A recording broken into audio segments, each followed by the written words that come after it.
The cold metal of the observation deck floor seeped through the thin soles of Princess Kalani's ceremonial slippers. She stood perfectly still, a statue draped in silks and jewels, her large, luminous eyes fixed on the viewport.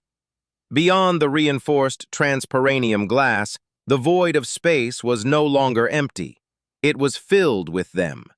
The Gravonic Armada. Thousands of ships, from the size of a clenched fist to the bulbous, city-sized dreadnoughts, hung in the blackness like a shoal of primordial sea monsters. Their hulls were jagged, scarred, and bristling with enough weaponry to crack a planet's crust. Their flagship, the World Ender, was so vast it blotted out the distant star of Kalani's home system, casting a perpetual twilight over the observation deck. Her father, King Theron, stood beside her, his face a mask of regal composure. But Kalani, who had spent her life learning to read the subtle shifts in his pheromones, could smell the sharp tang of despair beneath the formal scent of authority. The royal guards, clad in gleaming ceramo-steel armor, held their plasma rifles with trembling hands. The hum of the ship's core felt like a dying heartbeat. This was the end. The Gravonic horde had consumed a dozen systems, their path marked by shattered worlds and enslaved populations. Negotiation was a foreign concept to them. They understood only one thing: power. And by every measurable metric, they possessed it in overwhelming abundance. A flash of light erupted in the space between the Armada and the small diplomatic vessel, the Starlight Princess. A ship, impossibly small compared to the Gravonic Leviathans, dropped out of FTL with the subtlety of a thunderclap. It was a human vessel, the last argument of kings. Kalani had heard stories of humanity. They were a young species, barely a century into galactic travel. They were curious, adaptable, and had a distressing tendency to name their ships after outdated concepts of monarchy and violence. But they were insignificant. A minor power, tolerated at the galactic table only because their home system was rich in rare elements and they were too far away to be a threat. A communication channel hissed to life. A voice, calm and resonant, filled the deck. "King Theron of the Valdari, this is Captain Elias Vance of the United Earth ship Last Argument of Kings. We are here to assist." Assist? How? One small ship against 1,000. It was a suicide run, a gesture so absurd it was almost noble. King Theron straightened his back. "Captain Vance, your offer is noted. But there is nothing to be done. This is our fate. We thank you for your sentiment, but we urge you to leave this place." The channel remained open, and a soft chuckle echoed through the speakers. It was not a sound of mockery, but of a strange, quiet certainty. "With respect, Your Majesty," Captain Vance's voice came again, "we humans have a different perspective on fate. We tend to argue with it." Before the king could reply, a new, overwhelming signal flooded every frequency. It was a Gravonic ultimatum, a series of guttural roars and grating clicks that translated into a simple, horrifying message. "Surrender your vessels. Your people will be processed. Your world will be harvested. Resistance is futile." The Gravonic ships began to move, a slow, inexorable advance. The dreadnought's primary weapon, a spinal lance of compressed dark energy, began to glow with a malevolent purple light, targeting the Starlight Princess. Kalani's breath caught in her throat. She reached out and grasped her father's hand. This was it. Then, the last argument of kings moved. It didn't retreat. It didn't weave. It shot forward, a tiny silver sliver, directly into the path of the dreadnought's lance. The weapon fired. A beam of pure, system-shattering energy screamed across the void, aimed to obliterate the diplomatic ship and send a message to the king. It struck the human vessel, and nothing happened. The energy splashed against the last argument of kings like water against a stone, dissipating into the void in shimmering waves. The ship was untouched, its shields not just holding, but absorbing the blow. A stunned silence fell over the Valdari deck. Kalani's mouth fell open. Such a thing was impossible. Gravonic lance technology was the pinnacle of weapons science.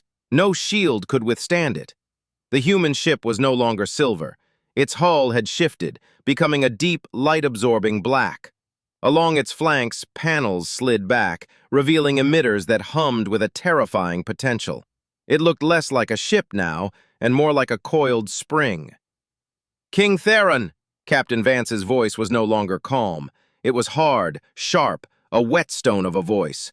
"I advise you to increase your rear shields to maximum and prepare for a bumpy ride. We're about to introduce the Gravani to a concept they seem unfamiliar with." "And what concept is that?" the king whispered, his voice barely audible. "Overwhelming, disproportionate, and utterly shocking retaliation." The last argument of kings lived up to its name. From its emitters there was no single beam, no concentrated blast. Instead, a cloud of projectiles vomited forth, thousands of them. They were not missiles, but something far stranger. Small, self-guiding drones, each no bigger than a human fist. The Gravonic fleet, confused by the human survival, laughed over their own comms. Kinetic projectiles? At this range? It was primitive. Their point defense systems would swat them like gnats. They were wrong. The first wave of drones struck the lead Gravonic cruisers. They didn't explode on impact. They attached. With magnetic clamps and molecular adhesives, they latched onto the jagged hulls. Then they began to work. They were not weapons. They were engineers. Within seconds, they had sliced through the outer hull plating and burrowed inside. They targeted critical systems, power relays, coolant lines, weapon capacitors. They didn't destroy them, they sabotaged them.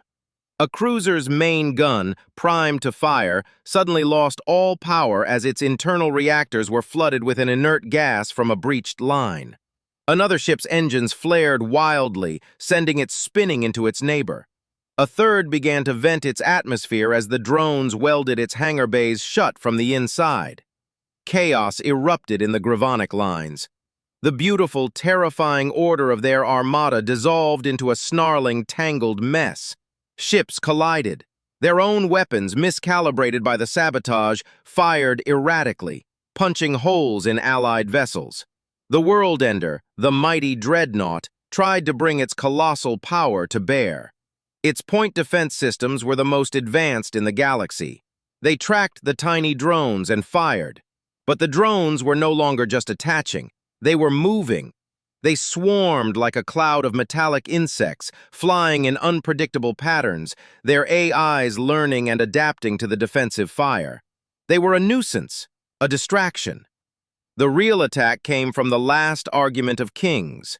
While the Gravoni were fixated on the drone swarm, the human ship had quietly repositioned. It was now broadside to the dreadnought. Its hull, once black, now shimmered with a network of glowing blue lines. It looked like a circuit board coming to life. "This is Captain Vance," the voice came again, this time on a broad, unencrypted channel. "To the Gravonic Admiral, your invasion of sovereign space is in violation of 12 interstellar treaties. You are ordered to stand down and prepare to be boarded." The Gravonic response was a scream of pure rage and disbelief. "Insolent worm! You will be crushed! Your planet will be salted! All right," Vance interrupted, his voice dripping with a casual boredom that was more terrifying than any scream. "Have it your way." The last argument of kings fired. It wasn't a beam. It was a solid projectile, a single meter-long rod of tungsten encased in a sheath of plasma. It was a railgun, a weapon so primitive in concept that most species had abandoned it millennia ago for energy weapons. But humanity had perfected it. The projectile crossed the distance in a fraction of a second. It struck the World Ender not on its armored bow, but on its massive, glowing engine cowling at the rear. The kinetic energy released was staggering. The dreadnought's shields, designed to deflect energy, offered little resistance to a solid object of that mass traveling at a significant fraction of the speed of light. The engine bell crumpled. The reactor, already unstable from the chaos, went critical. The World Ender didn't just explode, It ruptured, its internal energies tearing it apart from the inside out in a silent, magnificent blossom of light and debris. The flagship of the Gravonic Armada was gone. On board the Starlight Princess, the silence was absolute. Kaylani stared, her mind refusing to process what her eyes had just seen. A single ship. One ship had crippled an entire fleet and destroyed its flagship. She turned to look at her father. The king's face was pale, his pheromones a chaotic mix of disbelief, awe, and a dawning, terrifying hope. The Gravoni, their command structure shattered and their most powerful asset annihilated, did the only thing they could do. They ran.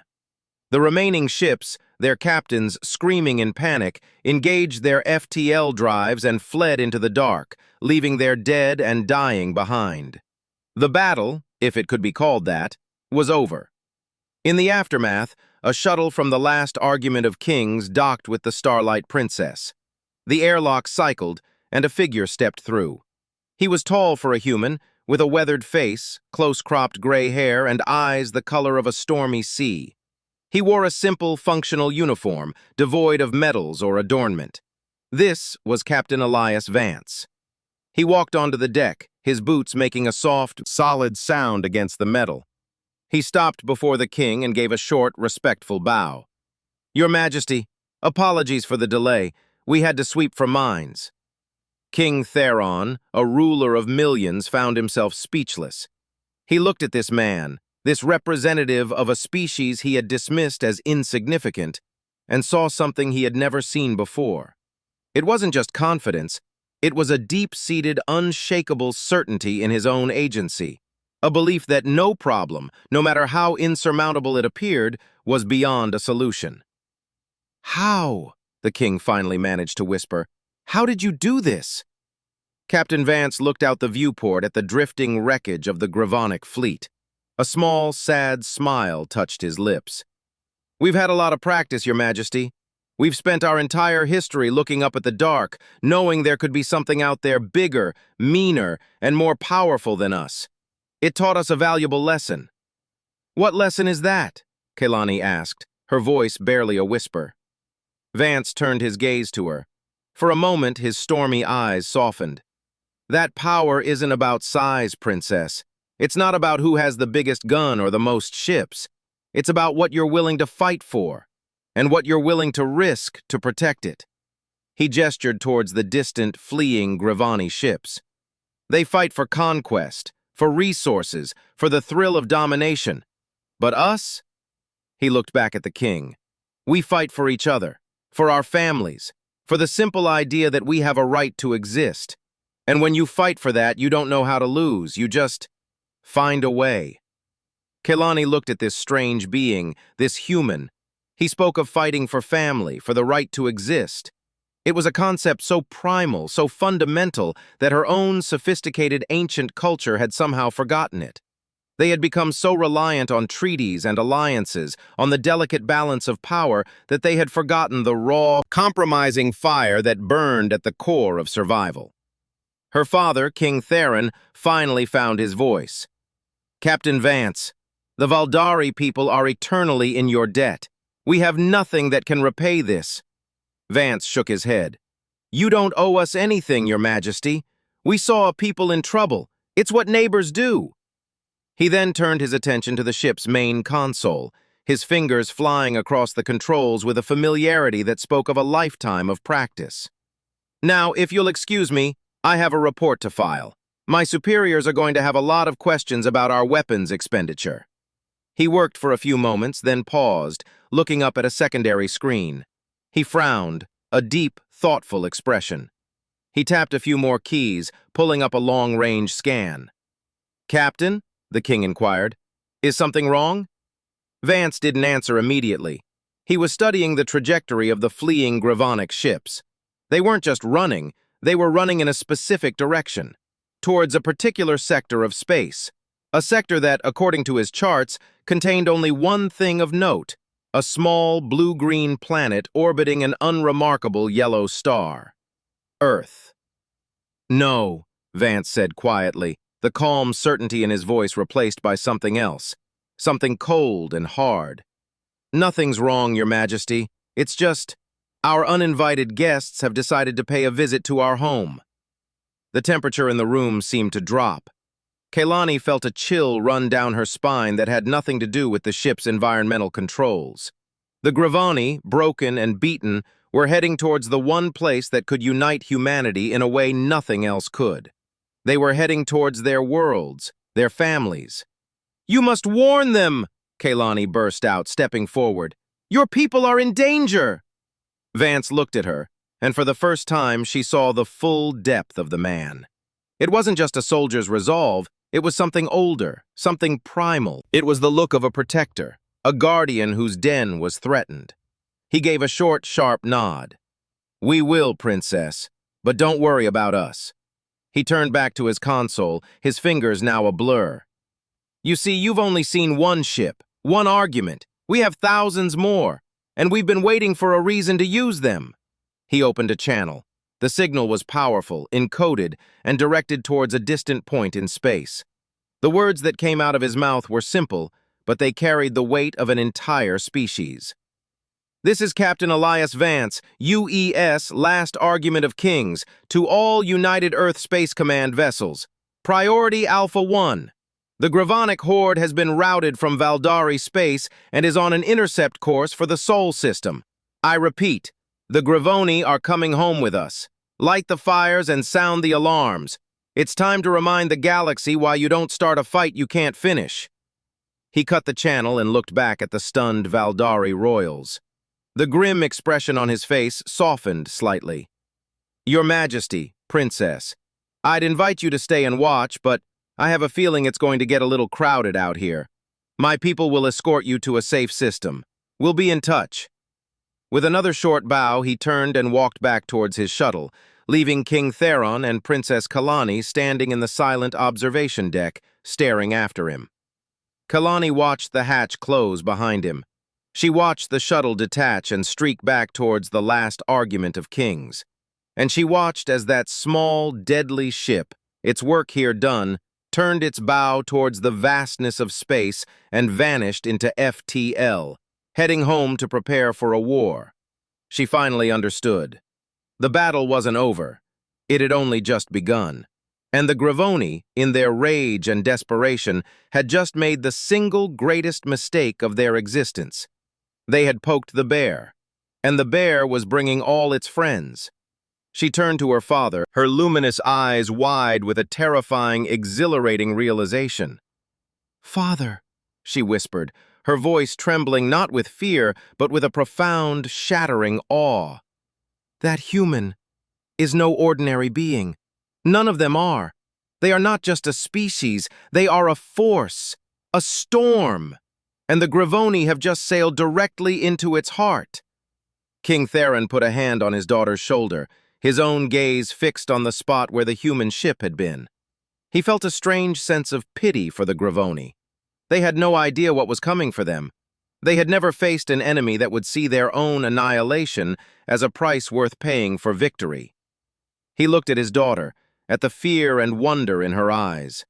He knew in that moment that the galaxy had just changed forever. A new power had announced itself, not with a whisper, but with the thunderous silence of a destroyed dreadnought, and the quiet, terrifying promise of a man going home to get his family. The age of humanity had truly begun.